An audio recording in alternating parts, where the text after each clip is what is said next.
কিছু ভুল breast feeding মাদাররা আমরা অনেক সময় না জেনেই করে ফেলি। আমি আজকে এই ভিডিওতে সেই সব ভুলগুলো আলোচনা করব যে ভুলগুলো অনেকেই বলে না।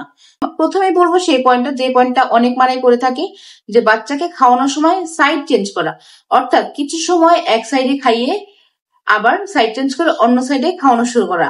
আপনারা হয়তো বা অনেকেই জানেন না যে বাচ্চা খাওয়া শুরু করলে প্রথমে শুরুতে 2-3 মিনিট যে দুধটা আসে সেই দুধে পানির পরিমাণ থাকে 80 ভাগ এবং পুষ্টির পরিমাণ থাকে মাত্র 20 ভাগ। আপনাকে যদি 100 ভাগ পুষ্টিতে যেতে হয় তাহলে বেশ কিছু সময় অপেক্ষা করতে হবে। অর্থাৎ বাচ্চাকে 5-6 মিনিট খাওয়ানোর পরে যে ঘন দুধটা বের হবে, ফ্যাট সমৃদ্ধ যে দুধটা বের হবে, সেটা হচ্ছে গিয়ে পুষ্টিতে ভরপুর একটি দুধ, এবং এই দুধটি খেলে বাচ্চার পর্যাপ্ত ডেভেলপমেন্ট হবে এবং ব্রেইন ডেভেলপমেন্টে হেল্প করবে। এখন যদি আপনি একটা বুকে 2-3 মিনিট খাওয়ানোর পরে সাইড চেঞ্জ করে অন্য বুকে নিয়ে যান, তাহলে ও পুষ্টি পাবে কম এবং পানি পাবে বেশি এবং বাচ্চার ডেভেলপমেন্টে হ্যাম্পার হবে। নাম্বার পয়েন্ট যেটা, সেটাও একটা মারাত্মক ভুল এবং এই ভুলটা আমি নিজে করেছিলাম। আমাদের মা শাশুড়িদের এবং দাদি নানিদের একটা ভ্রান্ত ধারণা হচ্ছে গিয়ে বাচ্চা প্রস্রাব করা মাত্রই বাচ্চাকে খাওয়াতে হবে, কারণ বাচ্চা শুধু দুধ খায় এবং প্রস্রাবের সাথে তখনই বাচ্চার পেটটা খালি হয়ে সমস্ত দুধ বের হয়ে যায়।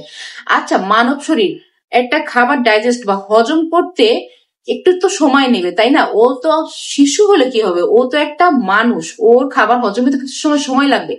বাচ্চা খাওয়ানোর পরপরই বাচ্চা প্রস্রাব করলে বাচ্চার পেটটা খালি হয়ে যায় না এবং তখনই বাচ্চাকে দুধ দেওয়ার কোনো দরকার নেই। বাচ্চাকে 2 থেকে 3 ঘন্টার মধ্যে একবার দুধ দিলে যথেষ্ট। এবং আপনি যদি বাচ্চা খাওয়ার 20 মিনিট পরে প্রস্রাব করেছে এবং 20 মিনিট পরে আবার বাচ্চাকে খেতে দেন, দুঃখিত, আমাকে আসলে বাচ্চাটাকে স্ক্রিনে নিয়ে আসতে হলো কারণ ও একটু কান্নাকাটি করছিল। যাই হোক, আপনি যদি একটু পর পর বাচ্চাকে খেতে দেন, তখন কি হবে যে বাচ্চার ওভারফিডিং হবে। ওভারফিডিং হলে যেটা হবে যে বাচ্চা বমি করতে থাকবে এবং এখানেও বলবে যে মারা শাশুড়িরা বলতে থাকবে যে বাচ্চাটা বমি করেছে এবং ওর পেট থেকে সমস্ত খাবার বের হয়ে গিয়েছে, ওকে আবার খাওয়াও। আপনি এই ভুলটা করবেন না এবং বমি করা মাত্রই ওকে আবার খাওয়াতে শুরু করবেন না।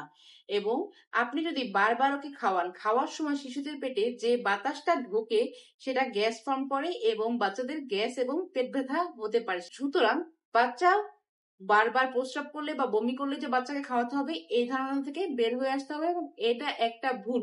আমি আশা করছি যে আমি খুব সহজভাবে আপনাদের বোঝাতে পেরেছি যে কোন ভুল দুটো আমরা মায়েরা সাধারণত করে থাকি। এবং আমার এই ভিডিওটি যদি আপনাদের ভালো লেগে থাকে তাহলে আমার চ্যানেলটি সাবস্ক্রাইব করবেন এবং মায়েদেরকে এই ভিডিওটি শেয়ার করে জানিয়ে দেবেন, আর লাইক এবং কমেন্ট করতে ভুলবেন না এবং আমার পুচকু শোনার জন্য দোয়া করবেন। ধন্যবাদ।